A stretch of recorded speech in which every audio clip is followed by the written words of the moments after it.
মতামত দাও। আমি আমার মত দিলাম, বাট আমার মত নিয়ে সে নির্বাচিত হয়ে কোনো খারাপ কাজ করলো, এর দায় কার উপরে বর্তাবে? অনেক বড় একটা প্রশ্ন।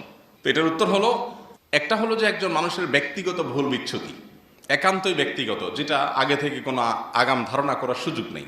এটা লোকটা গুনাহে লিপ্ত হয়েছে, এটা খারাপ কাজ করেছে, তো এটার দায় তার। আল্লাহ কোরআনে কারিমে বেশ অনেক জায়গা বলেছেন, ও আল্লাহ তাজিরু ওয়াজরাতুন উজরা উখরা, কোনো ব্যক্তি আরেকজনের পাপের বোঝা বহন করবে না। সে পাপ করছে, তার পাপ তাকে পাবে। তবে আল্লাহ তাআলা সূরা মায়েদার একেবারে শুরুতে এও বলেছেন, ও তাআওয়ানু আলাল বিররি ওয়াত তাকওয়া ওয়ালা তাআওয়ানু আলাল ইসমি ওয়াল উদওয়ান। পাপ এবং সীমালঙ্ঘন হবে তুমি জানো। কোনো ব্যক্তি সে হয়তো মাদক গ্রহণ করে, কোনো ব্যক্তি সে ফাসেক, তার ভিতরে আল্লাহর ভয় নাই, সে হয়তো ভালো করে নামাজটাও পড়ে না, সে হয়তো দিন ইসলামের কোনো বালাই তার মধ্যে নাই, সে হয়তো আল্লাহ ভীরু না হওয়ার কারণে, মুত্তাকি না হওয়ার কারণে, ভালো মুসলিম ভালো সৎ মানুষ না হওয়ার কারণে সে হয়তো